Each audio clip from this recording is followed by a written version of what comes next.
आगामी कार्यक्रम प्रायोजित किया है जॉयस मायर मिनिस्ट्रीज के मित्रों और सहयोगियों ने।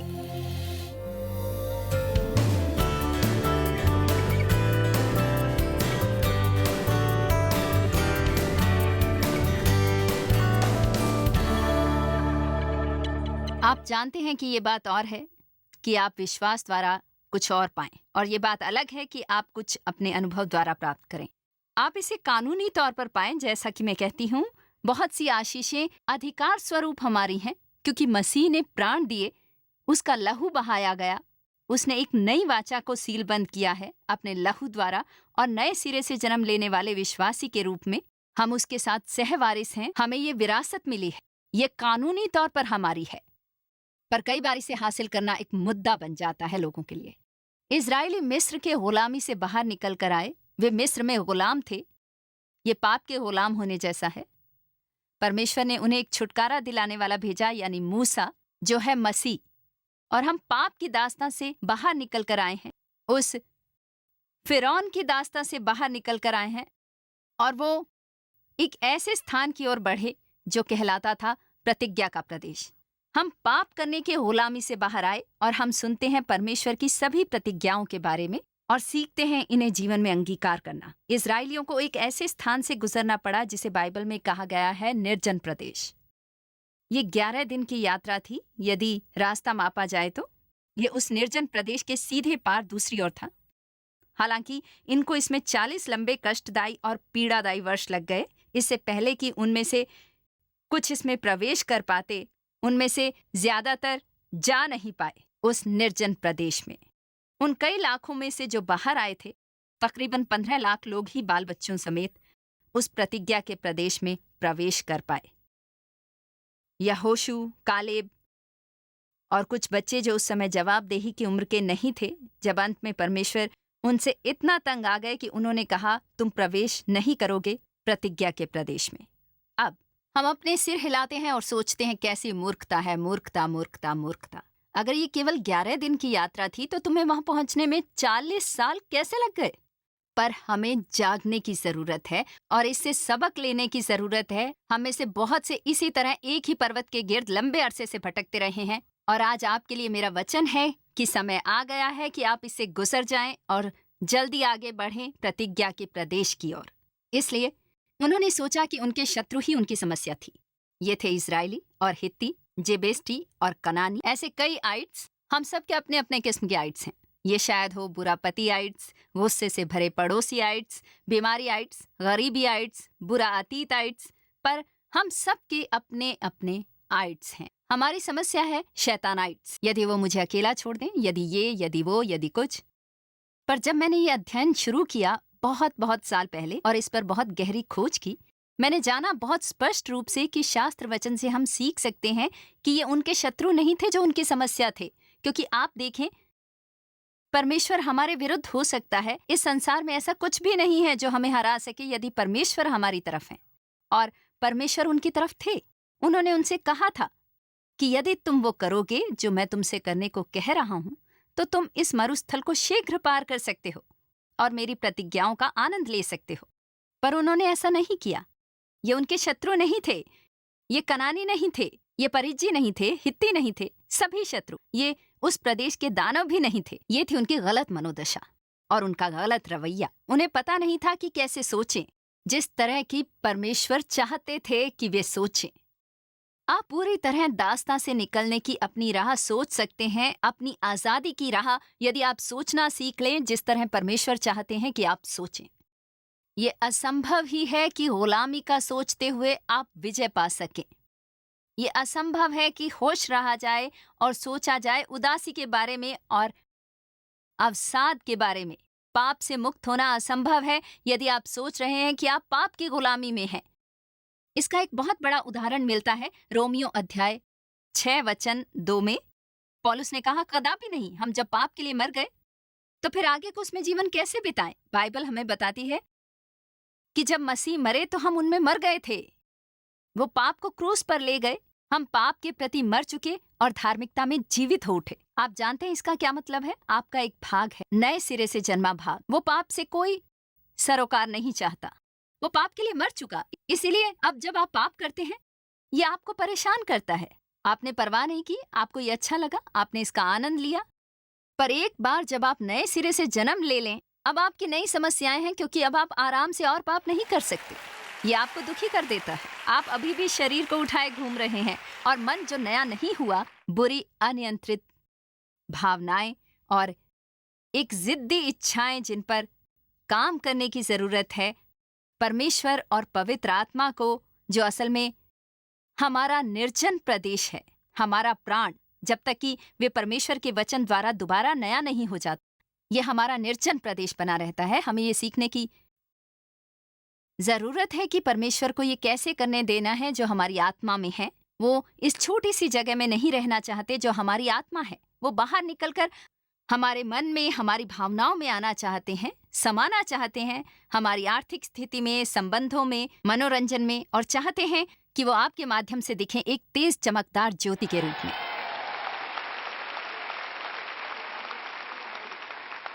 इसलिए रोमियो अध्याय 6 वचन 2 में लिखा है, हम पाप के लिए मर चुके हैं। पर रोमियो अध्याय 6 वचन 11 में लिखा है, ऐसे ही तुम भी अपने आप को पाप के लिए तो मरा, परंतु परमेश्वर के लिए मसीह यीशु में जीवित समझो। मुझे ये पसंद है क्योंकि ये शब्द समझो मन की एक प्रक्रिया है, तो बेहतर है आप यही कहें कि रोमियो अध्याय 6 वचन 2 में लिखा है कि आप पाप के लिए मर गए, पर फिर रोमियो अध्याय 6 वचन 11 में लिखा है, इसलिए अब आप खुद को पाप के लिए मरा समझो।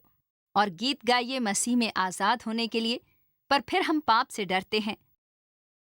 हम कहते हैं कि हम आदी हो गए हैं, हम ये हैं, वो हैं, मैं इसे भुला नहीं पाता, ये बहुत मुश्किल है, इसे पार नहीं पाता, इसलिए वहीं अटका रहता हूँ, उस निर्जन प्रदेश के क्षेत्र में। हमें उस तरह सोचना शुरू करना है जिस तरह परमेश्वर सोचते हैं, और वो कहना जो परमेश्वर कहते हैं, और वो हमें निर्जन प्रदेश का रास्ता शीघ्र पार करने में मदद करेगा। आप अपनी सोच को नियंत्रित कर सकते हैं परमेश्वर की मदद से, बहुत सारी मदद पवित्र आत्मा से, बहुत सी सीख पवित्र आत्मा से आप अपनी सोच नियंत्रित कर सकते हैं। पर तब तक नहीं जब तक आप अपने विचारों की इन्वेंट्री लेना ना सीख लें। और मैं इसे कहती हूँ इसके बारे में सोचना। जहां मन जाता है वहीं पीछे मनुष्य जाता है। यदि आपको अपना जीवन पसंद नहीं तो घर जाइए, खुद से एक मीटिंग कीजिए और उसके बारे में सोचिए जिसके बारे में आप सोचते रहे हैं, बजाय इसके कि इसका दोष दूसरों पर मढ़े। आप खुद से मीटिंग कीजिए और बस पूछिए कि क्या समय आ गया है कि आप अपनी सड़ी हुई बेकार सोच से छुटकारा पाएं। आमीन। अपना मन बना लें और उसे बनाए रखें सही बातों पर। जानते हैं दो सबसे लोकप्रिय शास्त्र वचन मेरे ख्याल से वो हैं जब हम मन के ऊपर शिक्षा देते हैं, और जिन्हें हम इस्तेमाल करते हैं वो है 2 कुरिन्थियों अध्याय 10 वचन 8 और 5। क्योंकि हमारी लड़ाई के हथियार शारीरिक नहीं पर गढ़ों को ढा देने के लिए परमेश्वर के द्वारा सामर्थी हैं, इसलिए हम कल्पनाओं का और हर एक ऊंची बात का जो परमेश्वर की पहचान के विरुद्ध उड़ती है खंडन करते हैं, और हर एक भावना को कैद करके मसीह का आज्ञाकारी बना देते हैं। तो हम जानते हैं कि हमारे मन में एक लड़ाई चल रही है। अब ये हमारी जिम्मेदारी नहीं है कि हम इसे अपने आप से करें, क्योंकि जब आप पवित्र आत्मा पर झुकना शुरू करते हैं, आपको बस यही करना है कि कहें, प्रभु मैं आपसे मांगता हूँ कि आप मुझे जागरूक करना शुरू करें। जब मैं गलत विचार सोच रहा हूँ, बस प्रार्थना करें, प्रभु मुझे जागृत करें जब भी मैं गलत विचार सोचता हूँ। मुझे यूं ही बैठे रहकर मूर्खता की बातें न सोचने दें, मुझे जागरूक कराएं मेरे गलत विचारों से। इसलिए जब आप इस तरह प्रार्थना करने लगते हैं, आप ये जानने लगेंगे मुझे ऐसा सोचने की जरूरत नहीं, मुझे ये नहीं सोचना चाहिए, ये परमेश्वर के वचनानुसार नहीं है।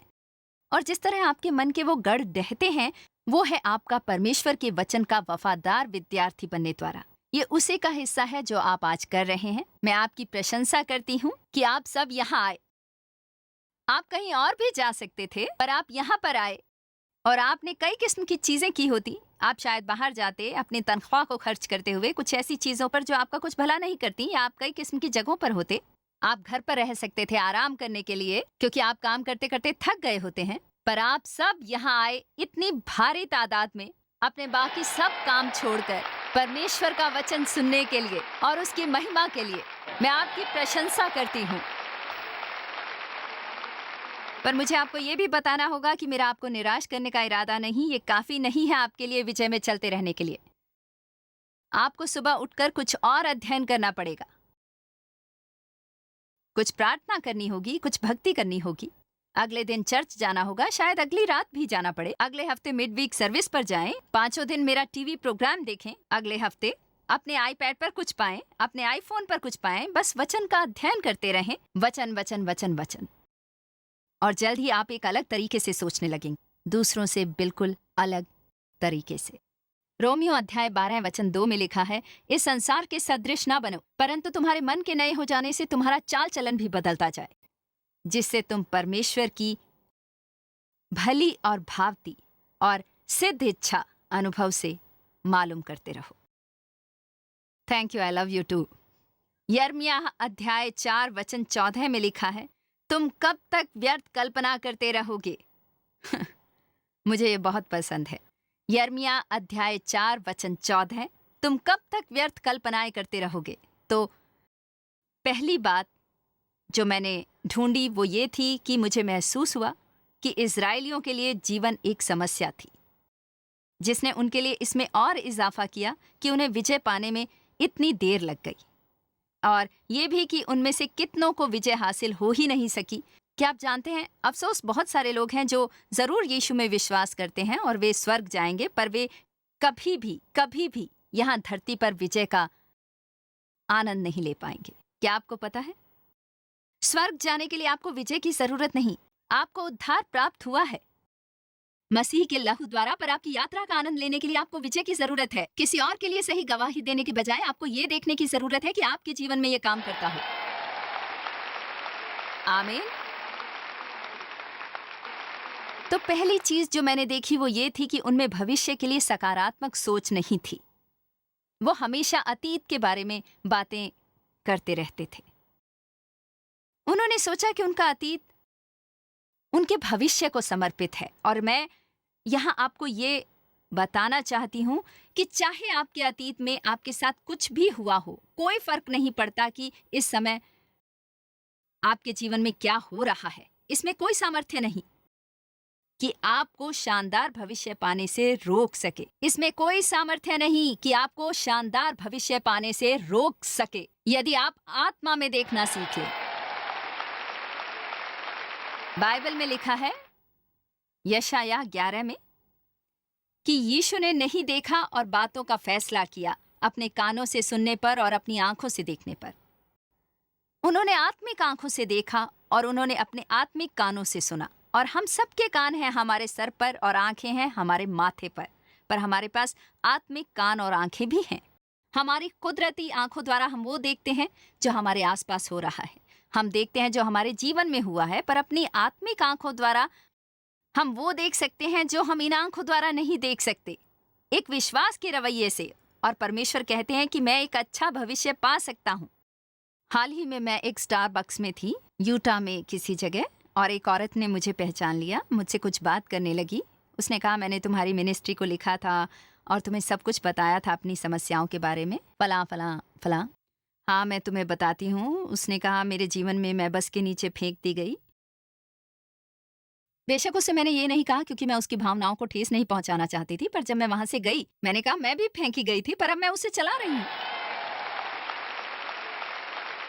आमीन।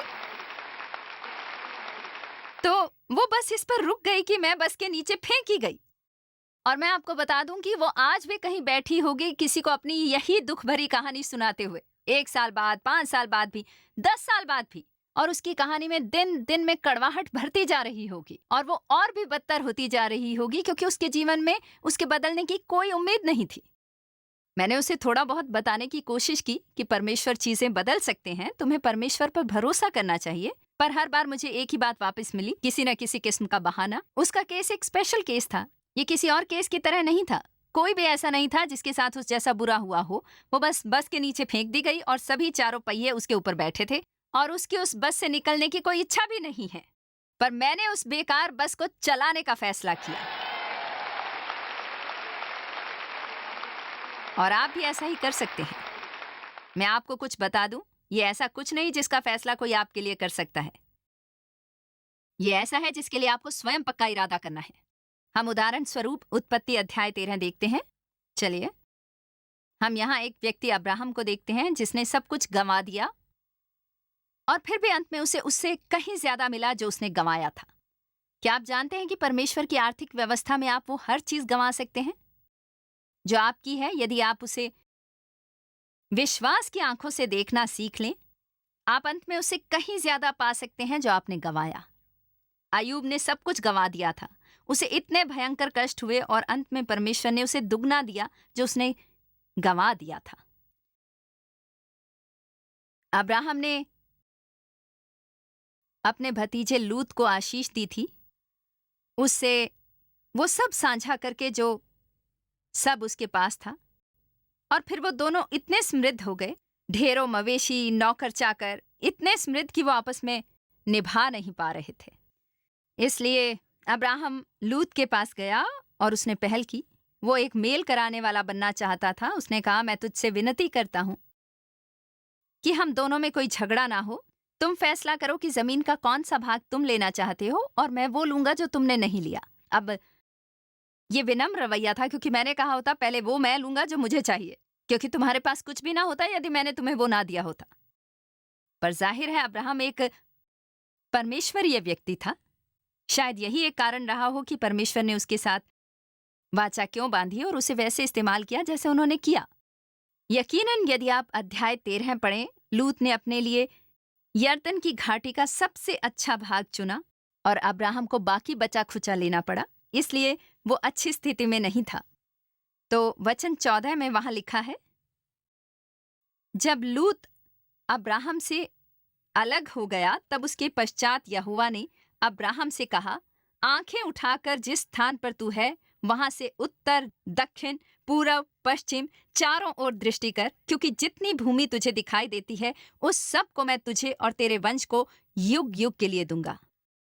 और वचन 17 में वो कहते हैं, उठ, इस देश की लंबाई और चौड़ाई में चल फिर, क्योंकि मैं उसे तुझी को दूंगा। तो वो दोनों से एक जैसी महत्वपूर्ण बात कह रहे हैं। पहले उन्होंने कहा, उत्तर, दक्षिण, पूरब, पश्चिम चारों ओर दृष्टि कर, क्योंकि जो कुछ भी तुझे दिखाई देता है मैं तुझे दूंगा।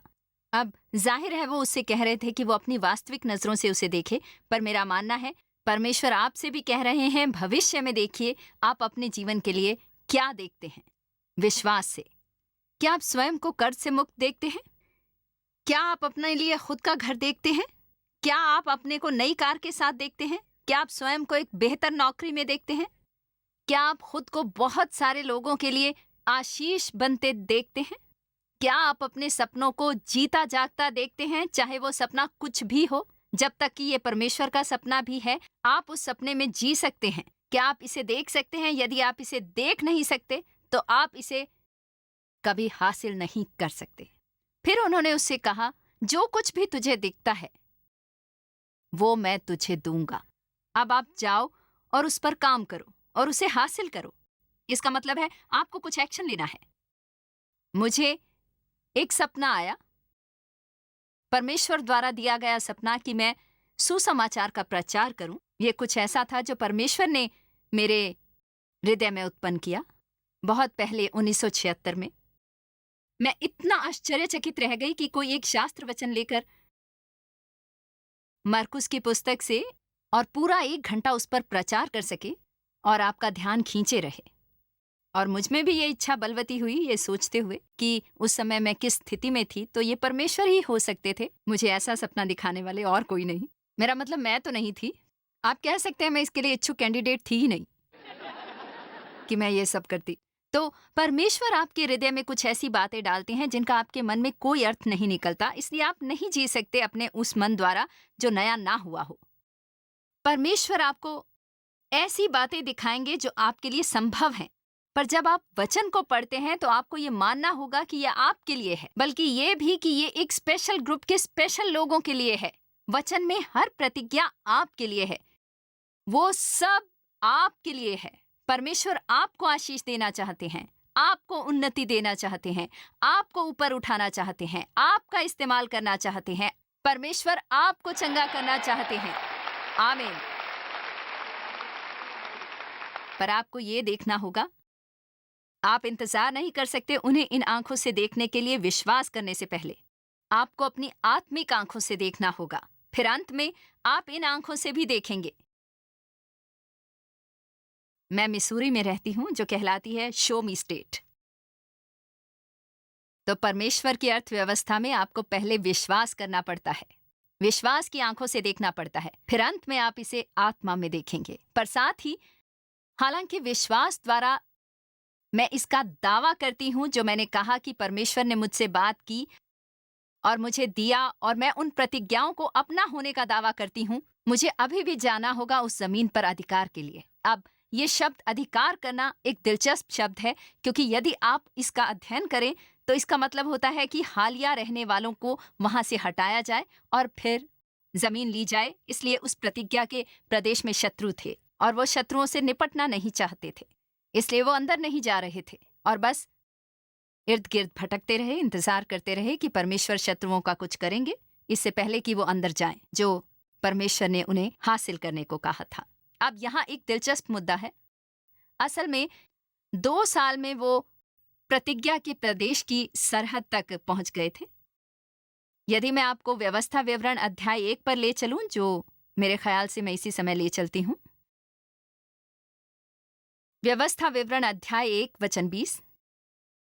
वहां मैंने तुमसे कहा, तुम एमोरियों के पहाड़ी देश तक आ गए हो, जिसको हमारा परमेश्वर यहोवा हमें देता है। ये मूसा कह रहा है, देखो उस देश को तुम्हारा परमेश्वर यहोवा तुम्हारे सामने किए देता है। इसलिए अपने पितरों के परमेश्वर यहोवा के वचन के अनुसार उस पर चढ़ो और उसे अपने अधिकार में ले लो। न तो तुम डरो और न तुम्हारा मन कच्चा हो। और तुम सब मेरे पास आकर कहने लगे, जो उस देश का पता लगाकर हमको ये संदेश दे कि कौन सा भाग होकर चलना होगा और किस किस नगर में प्रवेश करना पड़ेगा। इस बात से प्रसन्न होकर मैंने तुम में से 12 पुरुष अर्थात गोत्र पीछे एक पुरुष चुन लिया और वे पहाड़ पर चढ़ गए। और यकीनन वचन 25 कहता है, उस देश के फलों में से कुछ हाथ में लेकर हमारे पास आए और हमको ये संदेशा दिया कि जो देश हमारा परमेश्वर यहोवा हमें देता है वो अच्छा है। वचन 26, तो भी तुमने वहां जाने से ना किया, किंतु अपने परमेश्वर यहोवा की आज्ञा के विरुद्ध होकर। तो उन्होंने फैसला किया, अब हम ऊपर जाएंगे। और परमेश्वर ने कहा, नहीं, अब वहां जाने की कोशिश ना करो, क्योंकि अब मैं तुम्हारे साथ नहीं हूं। तुम्हें तब जाना चाहिए था। इसलिए फिर वो प्रतिज्ञा के प्रदेश की सरहद पर थे जब परमेश्वर ने उनसे कहा, अब समय है अंदर जाने का और उस जमीन पर अधिकार करने का। तो वो अंदर नहीं गए, उन्होंने परमेश्वर के विरुद्ध बगावत की। वो 38 और सालों तक भटकते रहे बाहर उस निर्जन प्रदेश में। अब मैं आपको सबक देना चाहती हूं। जब परमेश्वर आपसे कहते हैं ये समय है किसी बात से निपटने का,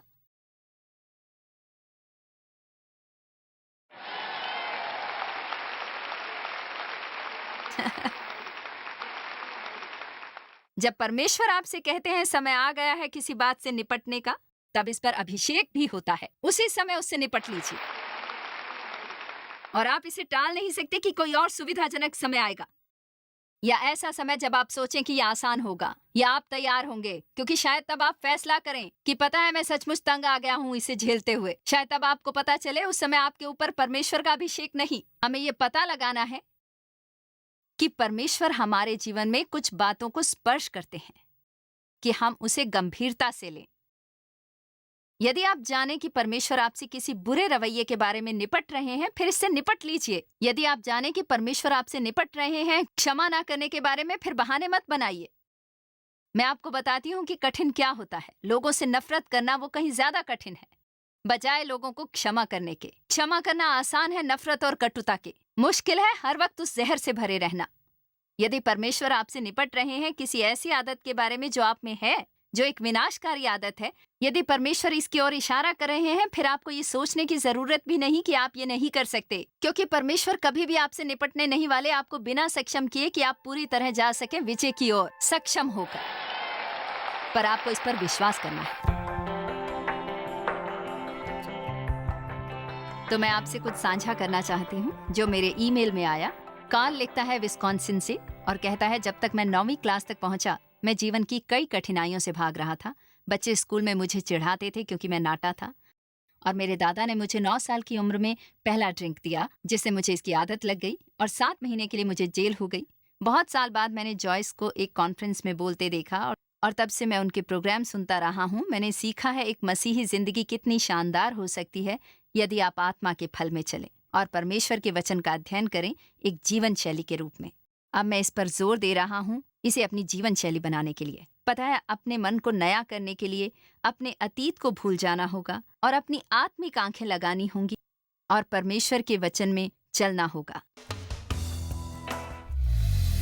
जॉयस मायर मिनिस्ट्रीज में आप हमारे लिए बहुत ही कीमती हैं, जितना कि आप जानते हैं। हम आपकी सराहना करते हैं और इस सेविकाई को दुनिया भर में संभव बनाने के लिए हम अपने दोस्तों और सहभागियों को धन्यवाद देते हैं। हम साथ मिलकर भूखों को खाना खिलाते हैं, गरीबों को कपड़े देते हैं और कई देशों में सुसमाचार बांटते हैं। अपना प्रार्थना निवेदन भेजने के लिए कृपया आज ही संपर्क कीजिए। हमारे स्रोतों के बारे में और भी जानिए। जॉयस की सभाओं की सूची देखिए हमारे साथ सहभागी बनने के लिए, क्योंकि हम दुनिया भर में मसीह के प्रेम को बांटते हैं।